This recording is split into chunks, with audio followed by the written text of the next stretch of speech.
Cara Di samping mendekatkan. gerai kita ada juga samsat keliling. Kita Oke. punya 3 kendaraan samsat keliling. Biasa kita sebut, Kapan aja kelilingnya? itu samsat apa namanya, samling ya. Samling. Terkenal. Samsat Samling keliling.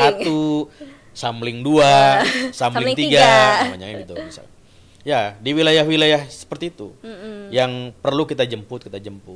Ada yang juga memang samsat keliling ini standby di perusahaan-perusahaan, Oke. pabrik-pabrik untuk mendekatkan kita Pada dengan mereka ya. wajib pajak. Intinya adalah kita ingin memudahkan mereka. Karena program itu kan kalau hanya sebagai sebuah teori pemikiran dan sebagainya, tapi lemah diimplementasi, ya agak sulit juga untuk kita laksanakan ya, Tasifa ya. Ya kan? Intinya adalah ketika kita punya ide, punya inovasi, gagasan, bagaimana implementasi di lapangan.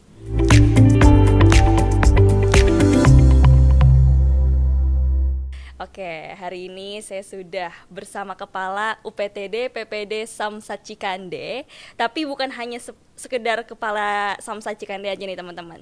Rupanya saya sedang bersama tokoh aktivis pendiri Provinsi Banten. Ini dia Kang Haji Syadili, tapi biasa dipanggil Bang HS. Selamat datang Bang HS. Selamat datang, selamat Gimana? sore. Selamat sore ya. Gimana kabarnya Bang? Alhamdulillah baik. Hari ini sibuk banget ya kayaknya ya. Ya biasalah, Ya, namanya biasa lah. kita melaksanakan tugas. Oke, jadi sekarang kita mau ngobrol-ngobrol. Kita sharing-sharing aja ya Bang ya. Di sini kan kita tahu nih teman-teman, Bang HS nih akrabnya disapa Bang HS ya. Bang HS ini seorang tokoh aktivis pendiri Provinsi Banten. Di samping itu juga kepala Samsat Cikande ya Bang saat ini ya. Tapi sebelum Insya Allah. itu ya, sebelum kita membahas terkait Samsat Cikandenya ya Bang ya, kita mau ngebahas dulu nih cerita Bang HS ini sebelum saat ini sebagai kepala Samsat Cikande. Gimana dulu kuliahnya di mana, bagaimana aktivitasnya saat kuliah dulu, atau mungkin dulu seaktif apa sih Bang HS ini di perkuliahan, dan Oh iya. gimana nih Bang ceritanya kok bisa menjadi tokoh pendiri Provinsi Banten? Kayak menarik banget nih Bang. Coba deh diceritakan pada sobat Ekbis di sana. Baik, terima kasih Mbak Siva. Selamat sore buat kita semuanya. Memang pertanyaan cukup menarik ya kan, tentang profil saya sendiri. Profil Bang HS ya. Ya, yang pasti saya adalah orang kampung. Karena lahir Dari di mana kampung. tuh? Kalau lahirnya di kota itu, kalau orang kota itu lahirnya di alun-alun. Kalau di kampung di mana tuh? Kebetulan saya dilahirkan di daerah Pantura sana, Oke. di Kecamatan Tirtayasa. Wah. Sekolahnya pun di sana. Mungkin Mbak Siva bisa lihat di sana seperti apalah. Ya Oke. kan? Di sana banyak aktivitas masyarakat yang seperti biasa masyarakat Pantura, selain nelayan, petani dan sebagainya. Ya saya lahir di situ. Kebetulan SD saya pun di sana. Berarti asli Wong Serang ya? Asli Wong Serang. Wong Serang nih ya. Asli Wong Serang. SD di sana, SD Tirtayasa 1, SMP-nya juga di sana. Ya, karena memang orang kampung ya. Kebetulan pas mulai SMA saya sedikit ke tengah. Oh gitu. Ya, dasarnya Kemana kenapa tuh? sedikit ke tengah? Karena memang di sana belum ada SMA ya. Oh, jadi ada alasannya ya. Ya, kebetulan SMA-nya di sini juga dekat, di SMA Ciruas. Ciruas. SMA Ciruas. Masih deket-deket lah ya. Ya, deket-deket lah. Kalau dulu kan ongkos dari sana ke Ciruas itu antara 50 perak sampai 100 perak itu untuk pelajar ya. Itu hitungannya mahal apa murah tuh dulu? Lumayan murah. Buat Masih kita murah ya, ya. masih kategori murah lah ya kan.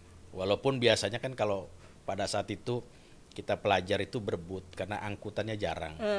Sehingga berdesak-desakan sambil berdiri sambil nungging juga kadang-kadang.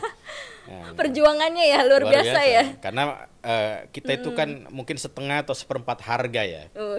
Sehingga yang punya angkot itu kadang-kadang menomor sekiankan kita pelajar. Tapi ya itulah bagian dari dinamika dan sejarah perjuangan ya. Sampai pada kita selesai SMA. Kemudian setelah SMA kita mencoba peruntungan sebagaimana tekad kita ingin maju sebagai seperti halnya anak-anak muda yang lain ya. Dalam kita kuliah di IKIP Bandung pada saat kirain itu. di Untirta. Kirain masih di situ juga gitu. Saya juga memang ini alumni Untirta kemarin tapi. Jadi di IKIP Bandung itu 95. Nah, kemudian lulus tahun 2001. Lulusnya tahun 2000 tapi wisudanya 2001. Dan uniknya memang periode itu UPI pun mengalami IKIP Bandung pun bertransformasi menjadi UPI. Karena waktunya seiring berjalannya proses reformasi pada saat itu. Ya salah satunya mungkin kita juga punya andil atau peran yang kecil memang dalam proses reformasi pada waktu itu. Oh, jadi aktivis reformasi juga nih? Ya, karena kan reformasi itu kan 97 98 pada saat itu, ya kan. Jadi masih aktif-aktifnya ya saat itu. Oh iya, sedang apa ya? Kalau anak sekarang tuh sedang gacor-gacornya. Jadi ikut juga tuh. Iya. Gitu. Jadi pada saat itu kan persentase ketakutan itu sangat sedikit seusia itu. Yang ada itu berani aja. Gitu. Apapun diterjang ya Bang ya? Ya, itu. Dan pasca reformasi itu kan kita semua tahu setelah tahun 98 ya kan aspirasi daerah-daerah di Indonesia kan ya salah satunya wilayah kita juga di Banten yang memang pada saat itu masih ada di bagian Provinsi Jawa Barat ya kan melanjutkan sejarah perjuangan orang-orang tua kita yang pengen mandiri ya, bergulirlah gitu dari mulai 98 itu. Seingat kita perjuangan itu tahun 2000 baru 2000 ya dimulainya. Sekitar Oktober, awal Oktober tahun 2000 itu sudah Banten berdiri. Nah, di situ juga kemudian berbarengan dengan hari wisuda saya ya, kelulusan saya. Oh, gitu. Berbarengan. Iya. Tapi gimana nih Bang lika-likunya saat menjadi aktivis khususnya pendiri Provinsi Banten, Bang? Pasti banyak dong lika-likunya. Banyak sekali ya. Kalau diceritakan panjang gitu. rel kereta yang paling Bang HS inget deh, yang paling membekas banget deh. Yang paling membekas itu adalah pada saat kita beberapa organisasi mahasiswa kedaerahan di sana, karena dulu kan ibu kotanya Bandung ya, kita Jawa Barat. Jawa Barat ya. Ya, dari rekan-rekan yang Serang itu organisasinya ada Kamayasa, Keluarga Mahasiswa Tirtayasa. Itu mahasiswa Serang se-Bandung Raya itu. Kebetulan sekali juga, secara kebetulan ketua umumnya saya. Ada rekan-rekan kita juga dari Pandeglang menghimpun dalam organisasi Kumandang. Dari Lebak juga, Kumala, rekan-rekan dari Tangerang juga Himata. Terus dari Cilegon ada KMJ. Seluruh Banten lah ya. Karena memang dinamikanya adanya di ibu kota provinsi, gerakan mahasiswa daerah pada saat itu memang relatif lebih dinamis ya. Apalagi isu besarnya adalah ingin mendirikan provinsi, ya, sehingga kita mengkonsolidasi diri, bikin gerakan yang sampai hari ini kita terhimpun dalam sebuah wadah yang alumninya sudah seusia-usia saya ini. Dulu kita menyatukan sebuah gerakan namanya Forban. Forban, apa itu Forban? Forum Pergerakan Mahasiswa Banten. Di Bandung itu dulu. Gabungan semua organisasi kedaerahan Banten di sana. Dan sampai hari ini setiap ulang tahun Provinsi Banten malamnya biasanya kita kumpul para alumni itu. Nah, nanti Mbak Sipa juga bisa diajak. Masih aktif kumpul berarti ya? Masih. Ada yang mungkin jadi birokrat seperti saya, ada yang jadi pengusaha, ada yang jadi politisi, macam-macam itu. Dengan berbagai macam profesinya saat ini ya. Tapi biasanya ketika ulang tahun Banten selalu malam harinya kumpul. Mungkin ya mengingat kembali, bernostalgia dan sebagainya. Bagaimana masa-masa menjadi aktivis dulu ya, Pak? Memang setelah lulus itu ya kita sebagai orang daerah ya pulang karena Banten sudah berdiri, apalagi tinggal bagaimana kita mengisi pembangunan di Banten. Ya, jadi lika-likunya singkat cerita ya jadi PNS ya dulu ya.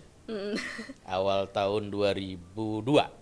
Oh 2002, ya. Itu sudah jadi PNS? Jadi PNS, ya. Terus setelah jadi PNS pun memang saya masih berdinamika di organisasi. ada beberapa organisasi yang kebetulan sekali saya aktif juga dulu di Gerakan Pemuda Islam Indonesia, GPI, Kabupaten Serang, terus di GPI Provinsi. Dan pada saat tahun 2007 Kota Serang berdiri, konsekuensi Kota Serang sebagai ibu kota jadi kota kan. Iya betul. 2007, 2008 kebetulan saya menjadi ketua KNPI pertama Kota Serang. Oh, luar biasa. 2008, 2011. Sambil juga kemudian ikut berdinamika di KNPI Provinsi. Itu organisasi yang beberapa yang masih saya ingat. Dan terakhir mungkin saya masuk juga di Presidium Korp Alumni HMI wilayah Kota Serang. Oke. Pada saat itu saya ingat betul presidiumnya selain saya itu ada politisi, itu Ibu Encop, ada dosen, ya. Itu Bu Ika, Bu Eka, Pak almarhum Pak Wakil Wali Kota Pak Sulhi juga.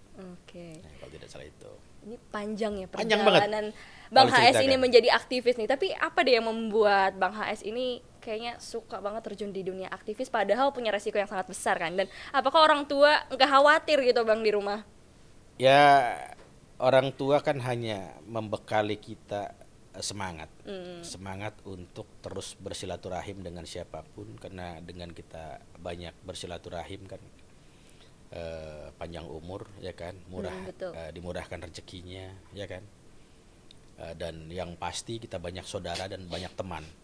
Itu hikmah yang kita dapatkan dari aktif itu ya, bahwa kemudian organisasi itu justru memberikan sumbangsi yang paling besar menurut pemahaman saya dalam dinamika kehidupan saya, di samping pendidikan formal tentunya. Jadi ketika jadi birokrat itu kan otomatis tuntutannya adalah bagaimana naik golongan, naik pangkat dan sebagainya. 2006 sempat juga saya melanjutkan S2 di UNIS ya. Oh, UNIS. UNIS itu Universitas Islam Syekh Yusuf ya, Tangerang. Oke. Sebelumnya S2-nya di UPI. Oh, cuman, di UPI juga? Ya, karena memang bolak-balik Serang Bandung luar biasa pada saat itu kan ya. Cipularang juga belum ada. Iya. Ya, luar biasa melelahkan. Capek banget dong itu ya. Akhirnya ya sudahlah kita tempuh karena sambil bekerja. Terakhir mungkin kemarin saya juga alhamdulillah baru menyelesaikan studi S3 saya di Untirta. Jadi saya kuliah di 3 perguruan tinggi yang berbeda. Tapi itu ambil jurusan apa aja deh, Bang? Nah, yang menarik memang saya dari dulu tidak lepas dari kecintaan saya terhadap tanah kelahiran saya di Banten. Nah, apa tuh? Bahkan waktu S1 pun saya ngambil sejarah. Wah, padahal menarik, SMA-nya saya fisika. Oh, gitu. Iya. Ya masih nyambung dikit lah, 0,1% lah. Ya, nyambung dikit lah kalau disambung-sambungin. Iya, disambung-sambungin lah. Bahkan skripsinya pun sama tentang sejarah Banten. Sejarah Banten berarti ya. Hatam betul ya berarti di sejarah betul, terutama Banten. Tentang Jawara. Mantap. Saya ini orang yang senang dengan tema-tema Jawara, karena itu sesuatu yang unik, sesuatu yang menarik untuk kita bahas sebagai putra daerah.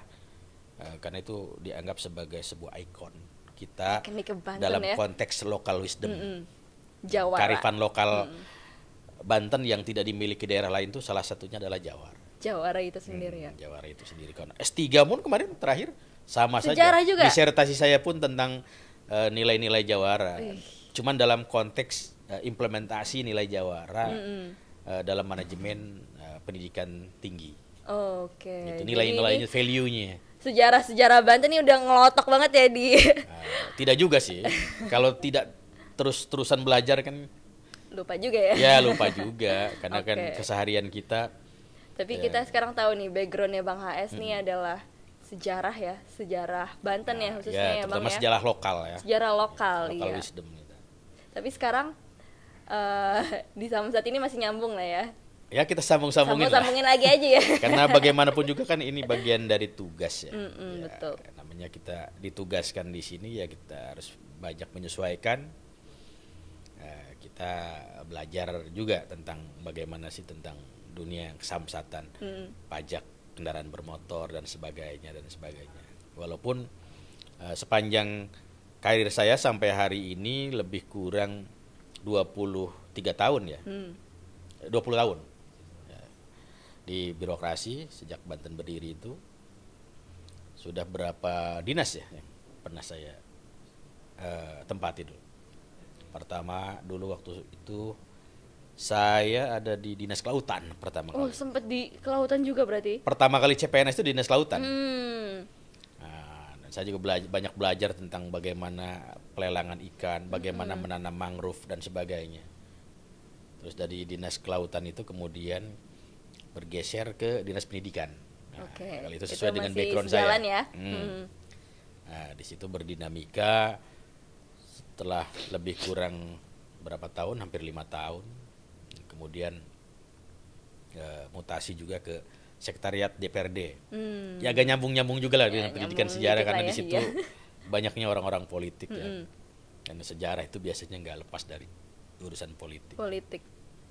Nah, panjang juga di situ di sekretariat DPRD itu Provinsi Banten. Kemudian kembali lagi ke Dindik lagi. Oh gitu. Ya, dan saya mengalami sebuah tantangan yang menurut saya sangat berarti ya. Apa tuh, sangat memiliki makna yang cukup mendalam buat saya. Ya, ketika saya dimutasi di Badan Penghubung Daerah. Di daerah Tebet sana, Jakarta. Nah, yang itu sebagaimana kantor perwakilan provinsi seluruh Indonesia di Jakarta. Pulang dari sana, saya mendapat tugas untuk ngurusin desa. Di Dinas Pemberdayaan Masyarakat dan Desa.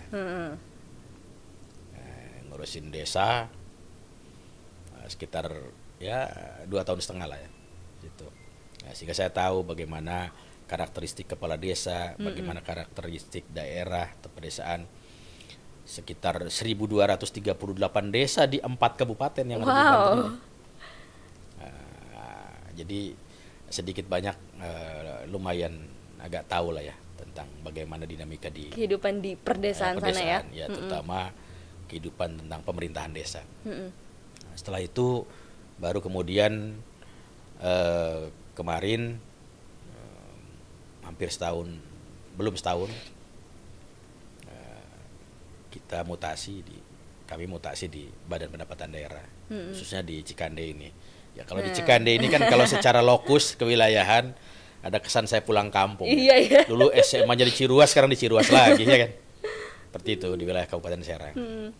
Menarik juga di sini. Tapi selama Bang HS menjalani hidup nih sebagai aktivis, birokrat dan lain-lain, ada gak sih prinsip yang selalu dipegang nih sama Bang HS? Prinsip saya sebetulnya sederhana saja. Apa tuh? Kita mengalir saja. Dimanapun kita bekerja, ya di situ kita tempat kita belajar. Di mana bumi dipijak, di situ langit dijunjung. Artinya bahwa yang terpenting itu adalah tanggung jawab yang diberikan kepada kita sebagai seorang pegawai. Ya kita tunaikan semuanya. Tentunya hal-hal yang belum kita tahu kita harus belajar supaya tahu. Yang kita sudah tahu ya kita tularkan juga, kita estafetkan kepada rekan-rekan kita, bawahan-bawahan kita, pegawai kita, sehingga penting sekali kemudian kita berbagi ilmu dengan yang lain. Jadi bagi Bang HS belajar itu sepanjang hayat. Oh iya, saya belajar sepanjang hayat. Dan ilmu-ilmu yang sudah yang ada nih di kita, kita manfaatkan kepada yang lain gitu ya. Bahkan di sela-sela pelayanan seperti ini kan kita kadang saya sebagai pimpinan, kalau di sini biasa KUPT ya, kepala unit dan sebagainya, daripada kadang-kadang kosong dan sebagainya, biasa baca-baca buku di meja. Oh gitu. Ya. Sering ada kegiatan seperti itu di sini? Iya, bernostalgia aja, membuka lagi bagaimana filsafat Barat dan sebagainya ya kan. Ya, hal-hal seperti itu kan harus terus diasah ya. Betul. Kalau nggak nanti pudar ya Bang ya. Bukan pudar saja, tumpul nanti. Lupa ya langsung semuanya. Yeah. Oke nih, kita udah berbicara banyak mengenai bagaimana sosok Kang HS ini nih ya. Dan mungkin sekarang kita mulai bicara terkait persamsatan nih Bang. Samsat yang ada di Cikande ini nih. Pertama kita mau tahu bagaimana kondisi umum wilayah Cikande ini Bang. Ya, pertama kali saya ke sini yang saya bayangkan itu Samsat Cikande itu sebagaimana Samsat berdasarkan wilayah administrasi. Hmm. Nah, adanya di Kabupaten Serang kan. Awalnya saya hanya berpikir bahwa Cikande itu Samsat Kabupaten Serang. Oke. Lokusnya ya wilayahnya. Ternyata? Nah, setelah didalami di sini ternyata di Samsat itu cukup menarik juga. Jadi banyak lembaga lain juga yang ada di dalamnya. Karena terus terang aja memang saya belum pernah di Bapenda itu ya, di Samsat itu. Baru ini pengalaman baru ya berarti pengalaman baru sekali. Jadi Cikande ini ternyata Samsatnya secara wilayah hukum Kabupaten Serang itu ada 3 wilayah hukum. Gitu. Siva. Wilayah hukum Cikande ini wilayah hukum Polres Serang. Tapi wilayah Kabupaten Serang yang lain itu sekitar 7 kecamatan ada di wilayah Polres Kota. Dan 5 kecamatan yang lain itu ada di wilayah Polres Cilegon. Cukup menarik nih. Jadi yang ada di wilayah Polres Serangnya sendiri sekitar 17 kecamatan di Serang Timur sini ya. Dari mulai Baros sana sampai ke ujung Tanah Rasana ya. Nah, gitu. Jadi secara wilayah hukum Cikande ini Samsatnya ada di 17 kecamatan. Gitu. 17 kecamatan ya. Dari 29 kecamatan di Kabupaten Serang. Jadi ada 17 titik itu aja ya. Ya. Dan secara wilayah hukum ya. Karakteristik masyarakatnya nih. Secara terhadap bayar pajak bagaimana nih? Ya, secara umum sih sebetulnya hampir sama saja ya. Ini kan tergantung bagaimana karakter tipikal masyarakat kita secara umum, masyarakat kota, masyarakat urban, masyarakat pedesaan dan sebagainya. Mungkin dari Sabang sampai Merauke juga mungkin hampir sama lah ya. Adapun di Cikande ini apakah ada juga deh terhadap masyarakat pajak yang mungkin karakternya masyarakat industri, agak kota, dan itu memang cenderung secara ekonomi lebih pasti, lebih mapan ya, sehingga tingkat kesadaran untuk membayar pajaknya juga lebih tinggi. Berarti tingkat kesadaran orang-orang Cikande ini tinggi nih ya? Ya, cuman ada juga sebagian wilayah yang memang masih agraris, ya kan, daerah nelayan, daerah pertanian dan sebagainya. Itu yang memang kita pahami semua mata pencahariannya dari lahan-lahan yang mereka miliki dan sebagainya. Sesungguhnya sih sebetulnya bukan karena mereka tidak taat ya. Tetapi ya memang secara ekonomi memang masih kurang masih gitu ya. Perlu berbagi dengan kebutuhan-kebutuhan pokok yang lainnya. Sehingga tantangannya di situ. Terus bagaimana terus kita melakukan sosialisasi, penyadaran tentang kewajiban kita sebagai wajib pajak untuk membayar pajak. Tapi ngomong-ngomong, apakah ada program unggulan nih, Bang, untuk Samsat Cikande ini? Apa aja program unggulannya nih? Ya, sebetulnya program yang kita jalankan sih utamanya adalah bagaimana program ini kemudian bisa efektif dan efisien. Karena menurut saya program ini kan harus ditunjang juga oleh banyak faktor. Terutama fasilitasinya dan sebagainya. Karena program itu kan kalau hanya sebagai sebuah teori pemikiran dan sebagainya, tapi lemah diimplementasi, ya agak sulit juga untuk kita laksanakan ya, Tasifa ya. Ya kan? Intinya adalah ketika kita punya ide, punya inovasi, gagasan, bagaimana implementasi di lapangan. Menurut saya yang terpenting itu adalah bagaimana kita memberikan pelayanan yang terbaik. Yang kedua, bagaimana kemudian kita mendekatkan jarak layanan itu agar masyarakat dalam hal ini wajib pajak tidak terlalu terbebani. Sudah mau bayar pajaknya mereka agak berat juga, mereka juga harus berbiaya mungkin transportasi dan sebagainya. Betul. Sehingga di kita ini, di Cikande ini bukan saja ada di sini sebagai induknya di Ciruas. Nah, ini juga agak sedikit menjadi tantangan juga. Namanya Cikande tapi posisinya di Ciruas. Tapi insya Allah karena memang ini kita sudah menjadi Ciruas. Ya kan, tinggal nanti proses transformasinya saja. Tuh. Ya, sudah sah menjadi Ciruas sebetulnya. bukan Cikande lagi, karena posisinya kan lokusnya di sini.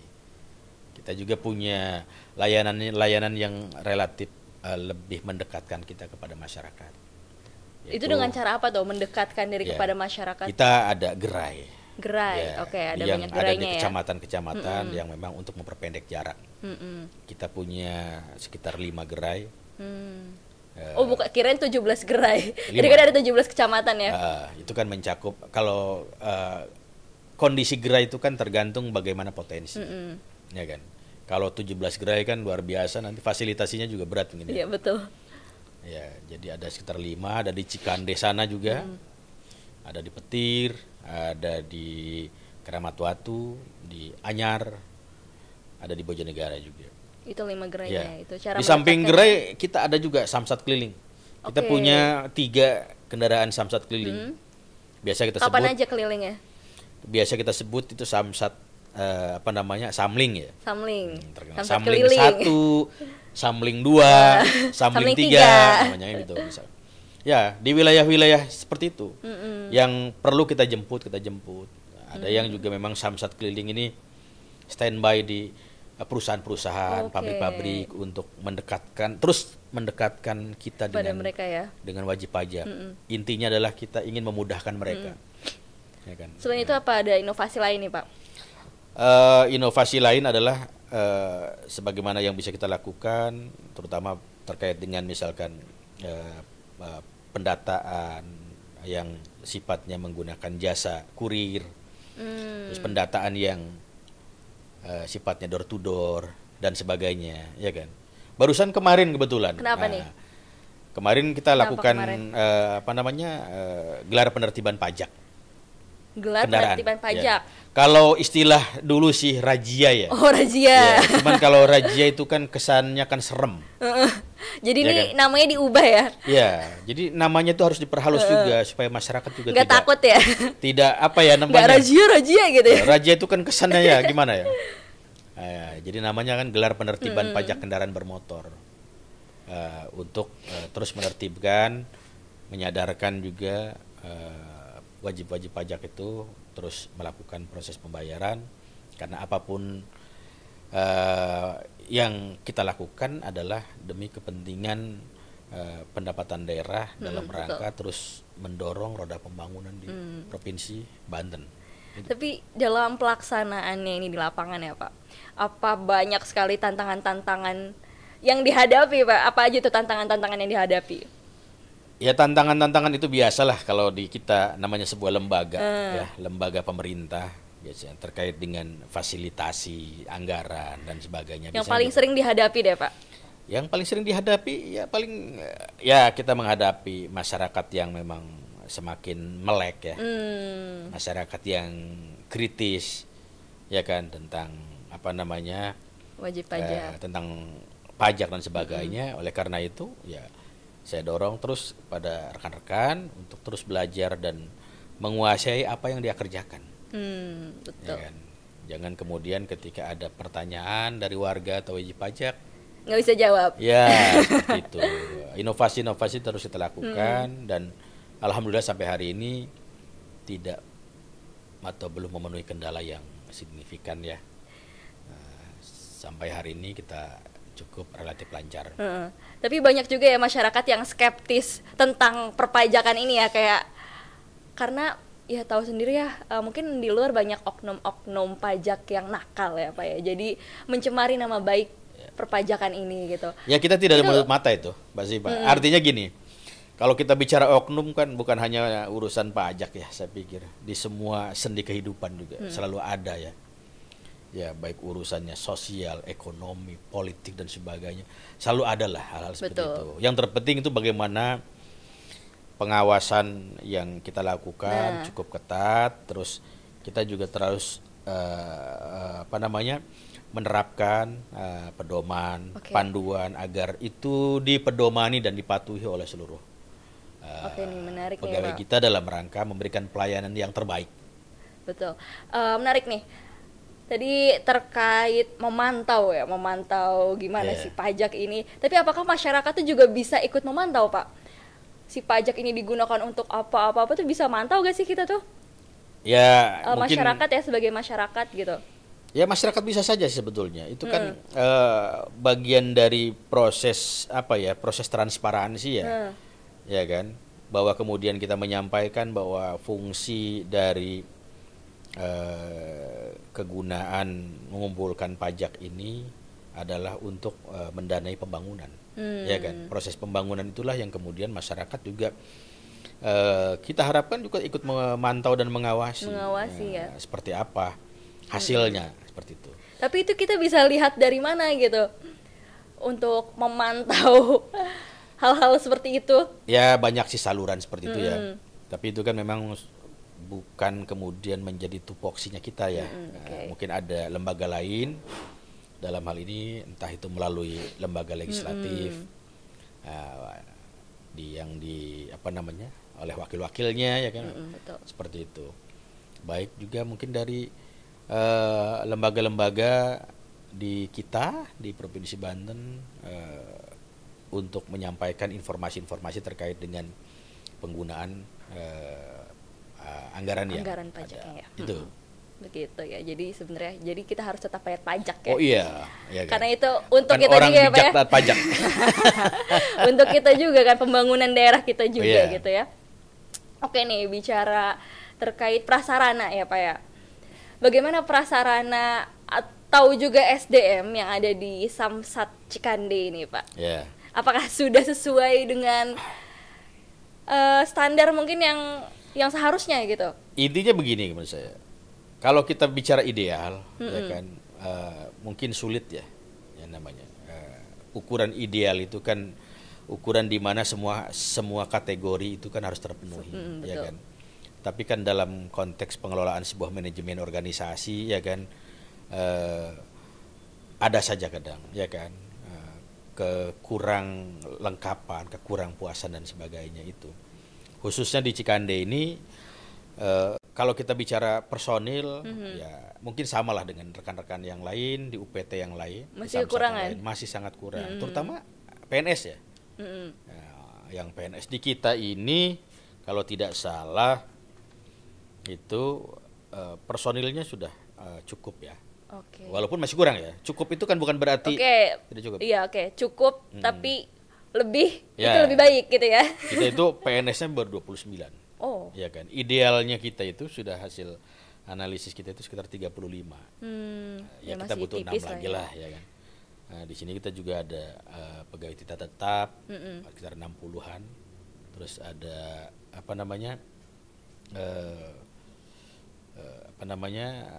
outsourcing ya, outsourcing. Ada sekitar 10. Ya, itu kekuatan squad kita lah yang ada di Cikande ini. Terkait dengan sarana prasarana ya seperti ini Mbak Siva kondisinya, dan khususnya Cikande itu sebagai salah satu UPT yang ada di wilayah Polda Banten. Kebetulan di sini kita juga menjadi samsat percontohan. Oh gitu ya, terkait dengan pelayanan publik, terkait dengan zona integritas. Nah, biasanya Cikande karena sekretariat pembina samsat juga ada di sini. Adapun sarana gedung ya ini seperti ini. Mungkin kita satu-satunya samsat yang punya lift ya. Oh gitu. Yang lain nggak ada ya liftnya ya? Lewat belakang. Ini tadi iya benar ada liftnya ya. Ya, fasilitas itu juga sangat membantu. Sudah nyaman ya, berarti. Tinggal bagaimana kita biasanya memaksimalkan melakukan perawatan terutama ya, perawatan dan pemeliharaan yang baik agar semuanya itu menjadi baik dan menunjang seluruh aktivitas pelayanan di kantor kita ini. Oke, sip. Berarti prasarananya sudah mencukupi, tapi kita lihat nih hasil kerjanya. Apakah yang didapat oleh Samsat Cikande ini pemasukan pajaknya ya dari tahun ke tahun atau mungkin bulan ke bulan sudah mencapai target? Alhamdulillah memang berkat kerja keras rekan-rekan sekalian ya kan. Ya, ini bukan karena orang per orang. Tim, kita dalam menggerakkan sebuah organisasi itu tidak ada istilah orang per orang. Semuanya adalah teamwork ya kan. Saling berkesinambungan ya kan, saling terkoneksi satu dengan yang lainnya. Kita tahun kemarin pun kita alhamdulillah tercapai dengan baik, cukup baik. Nah, target yang dibebankan kepada Cikande sesuai dengan waktunya kita target itu kita capai. Berapa tuh Pak kalau boleh tahu? Tahun ini kita itu sekitar targetnya sekitar 353 miliar. Nah, dan per hari ini, per hari kemarin itu capaian kita itu sekitar 60 miliar. Wow. Atau lebih kurang 16,7%. Ini di bulan Maret. Awal Maret ya. Awal Maret ya. Anggaplah Februari ya. Gitu ya. Nah, awal Maret. Ya kalau kita estimasi 10 bulan ke depan ya doain sajalah. Semoga tercapai ya. Nah, gitu. 350 miliar itu. Ya. Karena tahun kemarin pun kita alhamdulillah tercapai. Tercapai juga. Ya. Adapun di Cikande ini salah satunya target yang terbesar item pajaknya adalah pajak air permukaan. Air permukaan berarti ya, besar potensinya ya. Jadi selain pajak kendaraan bermotor kan di UPT itu ada pajak air permukaan. Dan Cikande ini targetnya paling besar, kita sekitar hampir 13 miliar. Wow, itu untuk? Ya, biasanya nomor 2-nya kalau tidak salah yang rekan-rekan di Cikokol ya. Ya, Cikokol sekitar 10 ya. Nah, yang lainnya di bawah. Dan tiap tahun alhamdulillah kita selalu tercapai ya. Ya. Oke, sip deh. Kalau gitu karena kita sudah di penghujung waktu nih Bang HS ya. Kita sudahi dulu ngobrol-ngobrolnya dan mungkin nanti akan dilanjut lagi nih. Ya, boleh. Kalau ada pertemuan lagi kita ngobrol lagi ya Bang ya. Sebelumnya terima kasih banyak untuk Bang HS. Dan sebelum kita tutup nih Bang, boleh dipersilakan dulu Bang HS untuk memberikan closing statement kepada Sobat Ekbis dan masyarakat di luar sana. Oke, baik, terima kasih para pemirsa. Kita di Cikande berharap bahwa keberadaan Samsat Cikande ini bisa memudahkan masyarakat dalam rangka melakukan proses pembayaran pajak, dan kita harapkan bahwa kesadaran kita untuk terus melaksanakan kewajiban membayar pajak itu terus meningkat, dan ini akan memberikan manfaat sekali buat pemasukan, buat pendapatan daerah dalam rangka upaya kita, pemerintah Provinsi Banten khususnya, melakukan proses-proses pembangunan agar pembangunan kita ini berjalan dengan lancar, baik, dan berkesinambungan. Amin. Itu mungkin demikian, terima kasih. Assalamualaikum warahmatullahi wabarakatuh. Waalaikumsalam.